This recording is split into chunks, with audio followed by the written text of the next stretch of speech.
All right.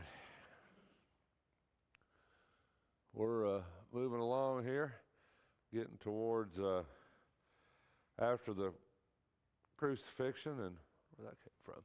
After the crucifixion and the guards of the tomb. We talked a little bit about that last week.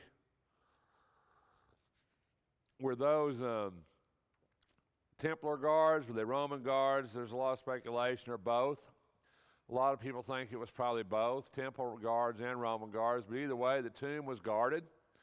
And that's significant, right? Because they didn't want the body of Jesus to be stolen, be taken away out of the tomb. So the Bible tells us that the tomb was sealed and the tomb was guarded.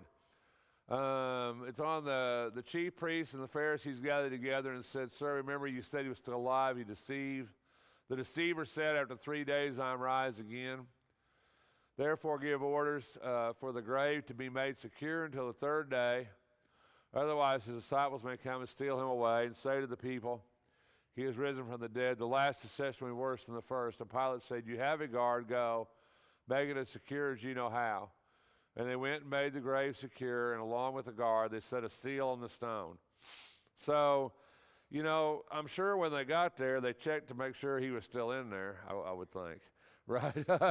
So I'm sure they would have done that. But it's like I said, it depends on how you read the passage. Where Pilate says, you have a guard, go. It's just pretty ambiguous, right? It could be either way. You have your own guard, the temple guard, go and do it. Or, I'll give you a guard. You have a guard. Take my guard. So there's speculation. Like I said, a real late document, the Gospel of Peter, which is like 3rd century, which we don't take to be inspired, of course. It alludes to the idea that there was a Roman guard there, a Roman guard. The seal placed on the stone, that was probably a wax seal of some kind that was put on there so that you know that it hadn't been broken. So the tomb was made secure. And then it says, the Sabbath is over, Mary Magdalene, Mary the mother of James, and Salome bought spices so they might come and anoint him. So, of course, they wrapped the body the night that it was placed in the tomb. They wrapped it in a linen cloth and placed it within the tomb. We know that. But we also know that the body was not prepared, basically what we would say prepared for burial. In other words, the spices hadn't been put on, things that they did hadn't been done. And so the women were going to see that occurred. So they went and purchased those items and went to get ready to anoint him. So if you kind of take my timeline on that, that would have been done. On Friday. They would have done this on Friday. They would have bought the spices. They would have prepared them. They would have got ready to anoint the body. All these things would have been done on Friday. That would have been after, which would have been Passover Sabbath, high Sabbath, would have been over Passover Sabbath, and then which would have been Thursday. Then they would have done this on Friday and got all these things ready to be done. Because, this isn't like today, right? This would have been a process to go into the market. You got to remember, if Jesus had been crucified and put in the tomb on Friday night, then when would they have bought the spices? How could they have done that? Because everything was closed on the Sabbath. You couldn't buy anything on the Sabbath. Everything was closed. And it would have been against the Sabbath to have prepared these spices to go and anoint his body. So to me, that was always kind of a kicker in this thing, How did they do that? Because in Jerusalem, on the Sabbath, the gates were closed. Everything was closed. You didn't do any, it's like it used to be here on Sunday when I was a kid, right? Everything was closed. You just couldn't do that. And then, this is kind of, you're kind of going to have to keep up just a little bit here. The way this happens in Matthew, because it's a little bit out of order. And actually, I did not realize this. I actually, as bad as that seems, I did not realize something I'm going to share with you today in all my years. It just happened, Susie was helping me. We was running these PowerPoint slides, and I thought, How did I never know that? Anyway, I'll tell you in a minute. I'm working up to it. It's funny how you can read the Bible your whole life and then you read something and you're like, why did I never know that? How did I never know that? But anyway, so the severe earthquake had occurred. An angel of the Lord descended from heaven, came and rolled away the stone. Now, Matthew, the Gospels get, and we don't have John in this right now, and John gives us a lot of stuff in the mix of this too. But since we're not looking at John, you get a real, Matthew, Mark, and Luke, real synoptic picture of this.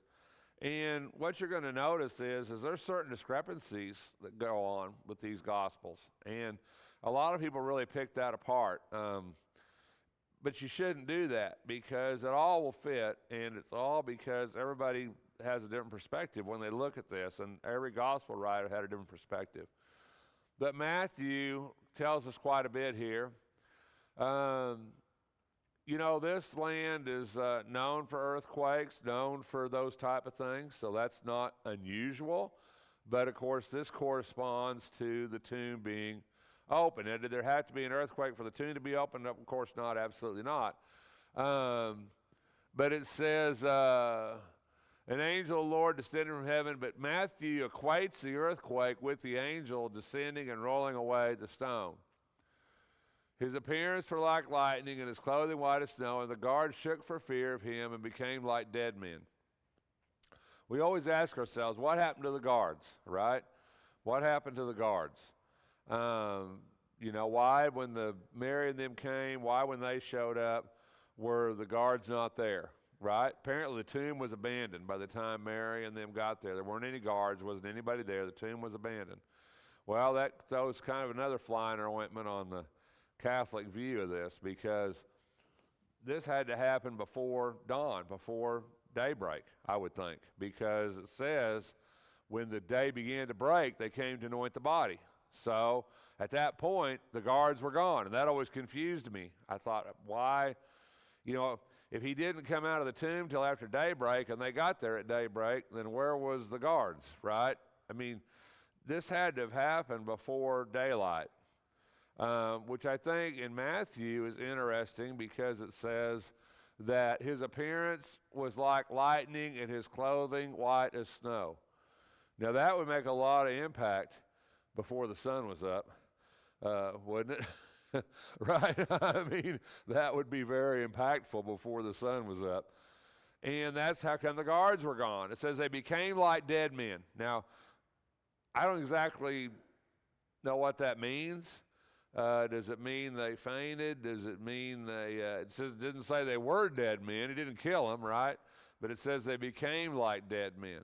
So apparently they just, either what happened to them, they were awestruck, fell down, passed out, I don't know, because of this angel appearing. But that's what happened to the guards, right? The angel comes and descends, this earthquake occurs, which now things are and that the earthquake I think is going to tie into what Matthew says, but it's really interesting here, and we're not there yet, but trust me, I'm going to get there in a minute.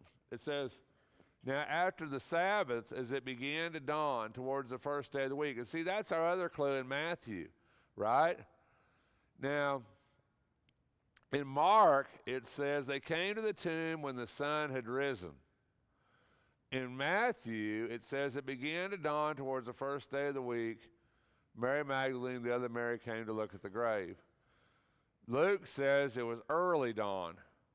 They began the spices they had prepared, and they found the stone rolled away. So, it's at daybreak. That's the best way I know to put that.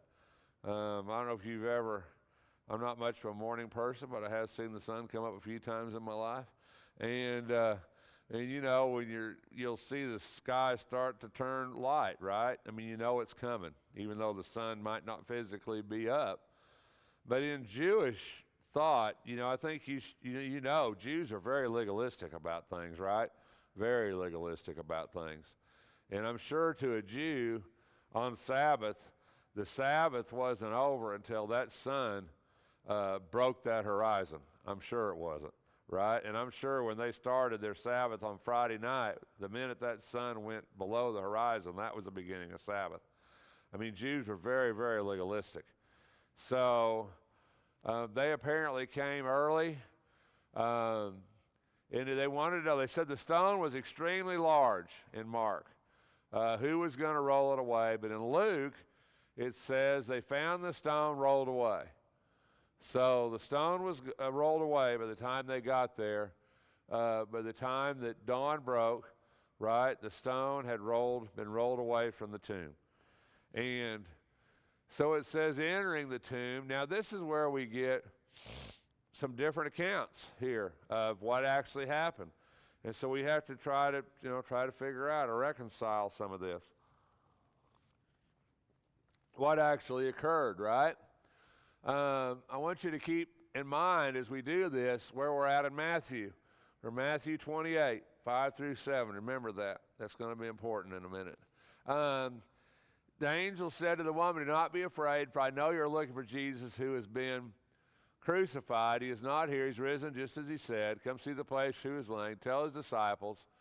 And that's Matthew. Now, in Mark, it says they entered the tomb and they saw a young man sitting at the right wearing a white robe, and they were amazed. In Luke, it says they entered, they did not find the body. While they were perplexed about it, two men appeared to them in dazzling clothing, and the one were terrified, bowed their face to the ground. A lot of controversy about this, what exactly happened. In one account, we have they just entered there, the body was gone. On one account, it says they went in, and there was a man sitting at the right. On another account, it says they went in, they were perplexed, and then two men appeared in dazzling clothing. The one were terrified, by their face to the ground. "Why do you seek the living among the dead? He is not here, but he is risen. Remember how he spoke to you, saying the Son of Man must be delivered to the hands of sinful men, be crucified, third day rise again." They remembered his words. Same thing in Mark, and then in the end in Matthew, he's going into Galilee, right? So remember where we're at, right? We're in Jerusalem, and there's Samaria, and then there's Galilee. So Galilee is north of Samaria. So it's a ways up there. He's going to go to He's going to see you in Galilee. He's going to go ahead of you, it says, into Galilee. Of course, Matthew, we don't really have a problem with, because Matthew doesn't say anything about an angel to anybody talking to him. So we really don't have a problem with Matthew. Matthew makes sense, right? They went there. There wasn't a body. Pretty straightforward. So it's Mark and Luke that we have to kind of look at what happened here. Well, most scholars believe, or most people, and I kind of go along with the idea that, it could have been both of those things. Just because it doesn't mention two men in Mark doesn't mean there weren't two men. We don't necessarily know, when those men necessarily appeared in the tomb. So once again, I think it comes down to perspective and story and what those guys were saying. So I really don't see it as a huge problem. The annunciation by an angel that Jesus wasn't there is a big thing. Not just the tomb was empty, because the tomb was just empty, then that could have meant a lot of different things, right? Could have meant, well, somebody took the body, or somebody overcome the guards, or you're at the wrong tomb, or something happened.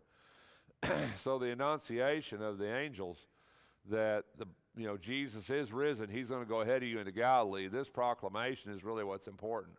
The idea here that this really is miraculous. Jesus really did what he was going to do. He really rose on the third day. You need to go tell his disciples. He's going to go ahead of you into Galilee. That's really the big thing that we're seeing here. Jesus' resurrection is miraculous. I understand that. And his appearance to people over the 40 days is a miraculous event. But, the amount of ground that he covered, too, in that amount of time. Galilee's a long ways from Jerusalem. It's not like he was just there. I mean, he was all over, right? The road to Emmaus we're going to see. He was in Jerusalem. He was in Galilee. Paul says in 1 Corinthians he appeared to more than 500 at one time, which we assume was probably in Galilee, even though we don't have another record of that, except in Corinthians. So there's a lot going on in this amount of time between the crucifixion and the resurrection. In Matthew 28, it says they left the tomb quickly with fear and great joy and ran to report it to his disciples. So we kind of see them going. Luke says they returned and reported to the 11. Of course, Judas has committed suicide. Judas isn't there. And then he says Mary Magdalene, Joanna, the mother of James, Mary the mother of James, other women. When these words appeared to them as nonsense, they would not believe them, Luke says. So Luke kind of gives the idea. So we always talk about doubting Thomas, but none of the apostles believed that Jesus was risen from the dead when it was reported to them by the women that it had happened, right? How could something like that happen? So it was a really, really big thing. But now, in Luke, it says, Peter got up, ran to the tomb, stooping and looking in. He saw the linen wrappings only, went away to his home. Now, Luke doesn't mention John. If you read John's gospel, it says the apostle who Jesus loved ran ahead of Peter and got to the tomb first. So, in John's gospel, it says that John and Peter both went. John got there first and looked in, and then Peter got there. So, without John, you don't get that. In Luke, he just says Peter, but you got to remember, Luke is really writing from Peter's perspective, right? Luke is the Peter guy. He's really writing from Peter's perspective. So that's how come that you see Peter here. In John's gospel, John says that the apostle whom Jesus loved ran there and got there first and looked into the tomb, but we're not looking at John, but that just, you see there's variations in how this occurred. But that's all right. There would be. I mean, if all of us ran to an accident at the same time, every one of us would come away with a different perspective of what happened. The fact the Gospels don't totally line up on all this is really proof that they're real. If they all lined up perfectly, it would be pretty good proof that they just copied off each other, right? Or that it really wasn't real. It was just a story that they had basically rehearsed. In Mark 16, it says, after he had risen, he first appeared to Mary Magdalene, from whom he had cast out 7 demons. Now, Mary Magdalene in the scriptures, we don't really know much about her, but she's probably one of the most speculated upon individuals, women in the Bible, Mary Magdalene. The Bible never says she was a prostitute. The Bible never says that, okay? That's what we say, or what man said over the years. It's the one whom she cast out 7 demons. Mary was apparently close to Jesus and spent a lot of time with him. Other than that, we don't know much about the situation at all. There's certainly a tremendous amount of speculation. It's Mary that he appeared to first. She went and reported it, and they were mourning and weeping, and when they heard that he was alive. So even though they went there and the tomb was empty, they didn't see Jesus, right? But it was Mary whom Jesus was going to see. John gives us a little more information about that than what we have here. And then he appeared to the other women. Isn't it interesting that Jesus appeared to the women first? Have you ever thought about that? And not the men? He didn't go to the apostles first, did he? He appeared to the women first. I think that's really interesting to me that he did that. That's how he chose to. That's how he chose to do that. And the women weren't believed, were they? The women weren't believed. Does that sound familiar? The women weren't believed, right? So they. But he tells them, and he says, and what does he tell them? He says, take hold. They came up and took hold of his feet and worshiped him. And Jesus said, do not be afraid. I leave for Galilee. There they will see me. So we begin to get this. Now, this is what I didn't realize until actually last night. I hate to say that, actually. I know I'm supposed to know everything, but I just don't. So sorry about that. But the tombs that were opened, you know, y'all know that, right? The tombs were opened and the dead appeared, right? And I always thought that happened right when Jesus was hung on the cross. I always thought that was part of his death. You know, he died on the cross, the tombs were open, and the dead appeared. And then I got to looking at this, and it's really funny because in Matthew, I said we were in Matthew 28, right? But in the end of Matthew 27, it says, the tombs were open, many bodies of the saints who have fallen asleep were raised and coming out of the tomb. But listen to what it says here. Never had caught that in my life. I don't know how I missed that. It says, after his resurrection, they entered the holy city and appeared to many. It's out of order, right? Because we were in Matthew 28, right? But in the end of 27, Matthew says, as part of his death, he said the tombs were open and many appeared to the city after his resurrection. I think that's fascinating. I never had noticed that. Am I the only one in here that had never noticed that? Did y'all all know this? And I just missed this all these years. I don't think it's two different occurrences. You know, I think the resurrection of the bodies out of the tomb happened at the resurrection of Jesus. All my life, I always thought it was just part of when he died and there was an earthquake and the sun was dark and the tombs were opened. I always just took that to be like one big event, you know, one thing that happened. But then when you look at it, Matthew says it was after the resurrection that the tombs appeared and the dead appeared to many. You know, that's,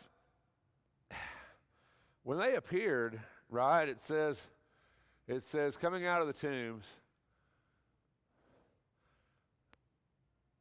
You know, I don't know that we think much about this, but this is a really big, did they go back into the tomb after they were done? I just don't understand, right? They you know, we got to go back. I just don't know how that worked. You know, I mean, it's pretty amazing, right? Was it in a spirit they appeared? Was it a bodily resurrection like Jesus had? It says they came out of the tombs. I don't know if that means just their spirit came. Were they a ghost? Were they an apparition? Were they flesh and blood? Were they? We need more information, right? We need more information here.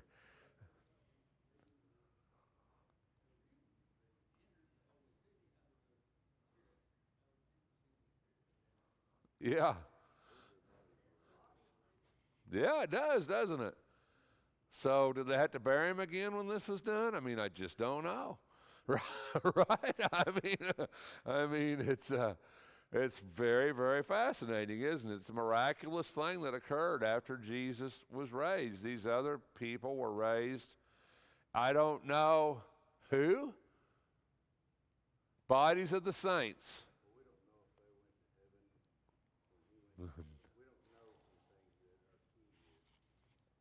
We don't know some key things. Were they actually stayed? Were they actually resurrected? Were they actually, I don't know. So where did he go when he died? Well, they went to heaven. Well, they went to Hades. Okay. Preached to those who are once disobedient. From his death on, when we die, we go to heaven, maybe. Maybe that's what Yeah. it's told. Maybe. Maybe the saints don't have to, you know what I mean? Because I was always a soul sleep guy until like the last year. But, I mean, this leads otherwise. Yeah. Yeah, it's very fascinating. It's one of those things that the more I look at it, the more questions I have. I just don't have good answers as to exactly how this happened. But it was miraculous, wasn't it, to be able to see those who had died, the saints who had died. I don't know which saints those were. It just says saints. I don't know who that was for sure. Well, not synoptically. I don't know if John said, does John say anything about that? I don't think John says anything about it. It's a kind of an interesting thing for sure. I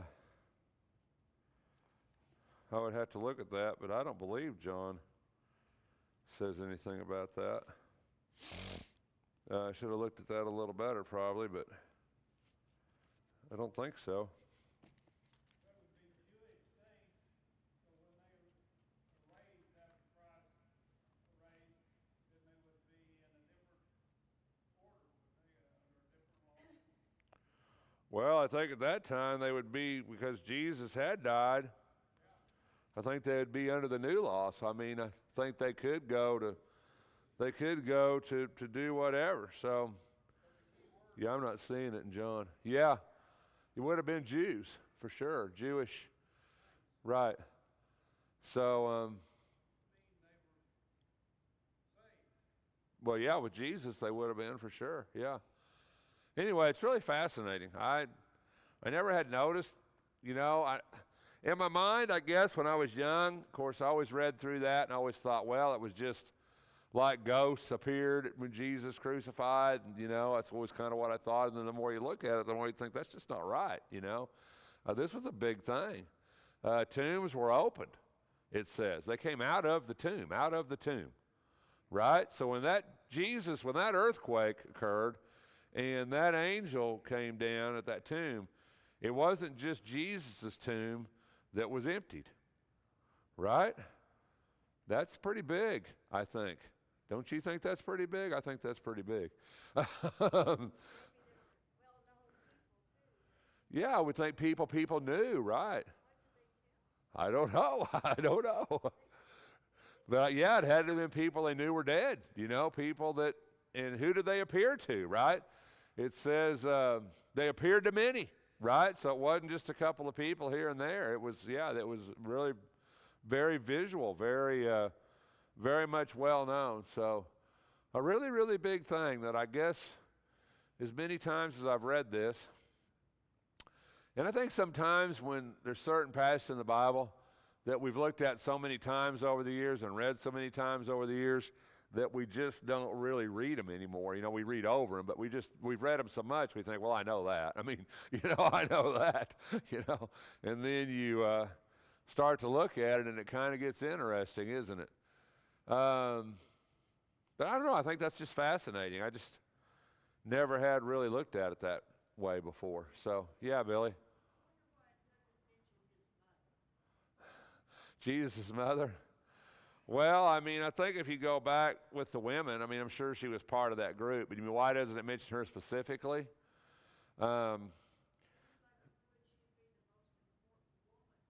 Yeah, I don't know, Billy. It's just the way it comes out. Maybe that assumption was there, that she was there, so there was really no reason to say it. It's, you know what I mean? It's like, she was there. Sometimes when I read Scripture, I ask myself that question, like, why didn't we know? Why isn't that there? There's certain, especially, one of the things that always perplexed me, that I kind of struggle with, is the raising of Lazarus. That was such a big thing. That was like monumental, right? Jesus did a lot of miracles and did a lot of things, but the raising of Lazarus was monumental.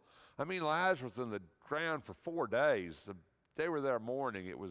Everything about it was huge. It was right before he went to Jerusalem. It was, everything about that miracle was just bigger than life. And yet, it's not in the Synoptics. It's not in Matthew, Mark, and Luke at all. It doesn't even mention it, right? The only place we get that is in John.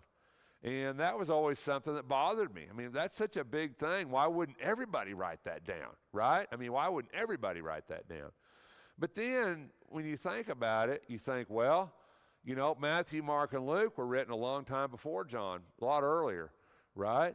And when Matthew, Mark, and Luke were written, they might have got to that particular story or that thing about Lazarus and thought, everybody knows that. Why should I write that down? Everybody knows that. That's a big thing. Everybody knows it. And that's my best explanation. Why should we have to write this down? Everybody knows about it. But when John comes along 30, 40 years later, John's like, oh, this is a big thing. I better write it down. Right? That's my best explanation. Why is sometimes stuff not there? This is just Rex, okay? I have no data, to back this up. This is just what I think. But I really think that some stuff that happened, I really think, in my mind, when Matthew, Mark, and Luke especially, when they were writing these Gospels down, it's like 60 AD. It's 30 years after Jesus was crucified, right? And they're still expecting him to come back pretty quick, right? Aren't they? I think they are. They're still kind of looking for him to come back anytime. And I think they're thinking, I think if they would have known, and I guess we know it's Holy Spirit inspired, and maybe the Holy Spirit should have just kind of whispered in their ear and said, hey, guys, listen, 2,000 years from now, people are going to be reading this. You need to write it all down, right? I would think, right? But I just think they didn't because they thought, everybody knows this. Why am I going to write this down? Jesus is going to come pretty quick. Why should I take the time to write these big things down that everybody knows, right? I know that's probably the stupidest explanation you ever heard in your life, but that's kind of how I look at it. And that's how come I think John has stuff and other reasons. And we're going to look at John pretty quick when we get done with this, but that's one reason I think John has a lot of that stuff in there and a totally different looking at things than what they do here. There's just a lot of stuff about John that is so different, which we're going to talk about that. But Susie was talked to me about that last night, and I said, there's just some things that John is just so different. There's no parables in John, right? There's no demons in John. John's different, just a different gospel altogether. A totally different way of looking at what went on. And, I think we need to analyze that. Why is John so different? Why doesn't John talk about demons? Why doesn't John use parables? Why doesn't John do these things?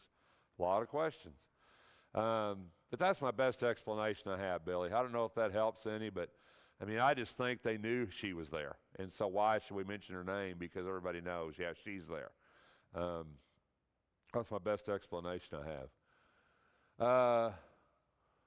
The guard, of course, reports what had happened. This is where we get back into the guard debate. Roman guards, if they failed, we all know that. If Roman guards failed in their duty, they were supposed to be killed.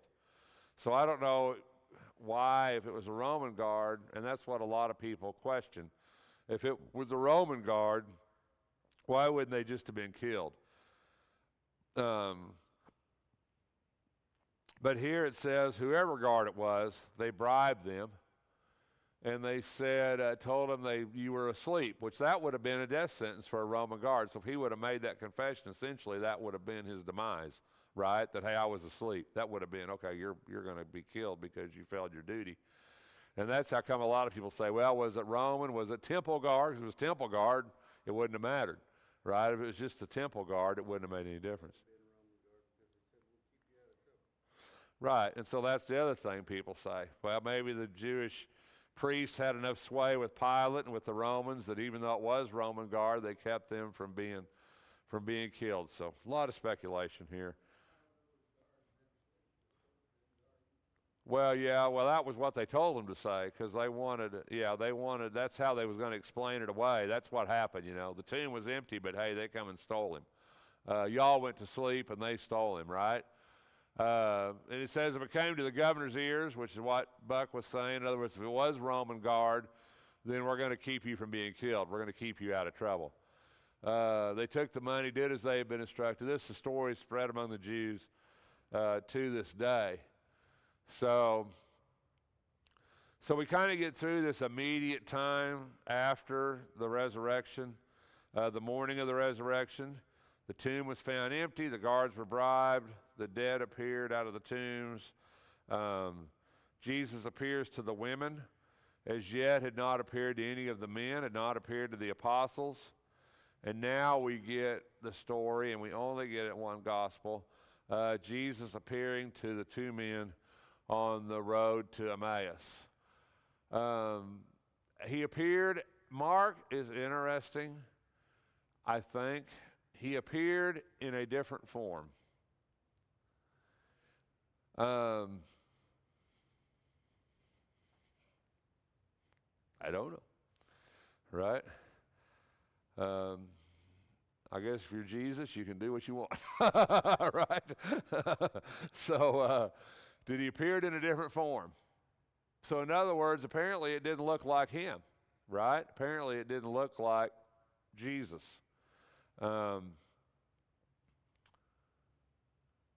Mark doesn't tell us much.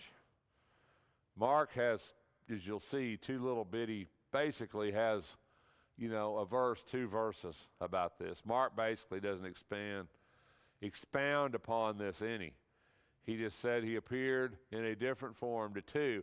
It's Luke who says they were going to a village named Emmaus, which is about 7 miles from Jerusalem. So in this period of time now, he's 7 miles away. He's in Jerusalem. They were talking with each other about all these things which had taken place. And while they're talking, discussing, Jesus himself approached and began traveling with them. But apparently it doesn't look like Jesus, right? We got that. It looks like somebody else, so it doesn't look like Jesus. That's one place here where, Mark's important. Even though Mark is only going to have like 2 verses in this whole story, what Mark has to say is really, really, really important. Mark has a tendency to be that way. It's really important what he says, because now we see, well, it didn't look like Jesus. Why didn't they know it was him? Well, it didn't look like him, right? When Mary saw Jesus at the tomb, Mary Magdalene saw Jesus at the tomb, she supposed it was the gardener. Remember that in John? We didn't read that because that's in John. But she supposed it was the gardener. And she said, where have they laid him, right? She didn't recognize him, and then she did recognize him. So the non-recognition is not necessarily that hard probably to explain away. But he joined himself with these guys who knew what had gone on. They were 7 miles away from Jerusalem. They knew what was going on. Jesus was going to join to them, talk to them. We're out of time. We'll get into this story next Sunday morning. Thanks for your time this morning.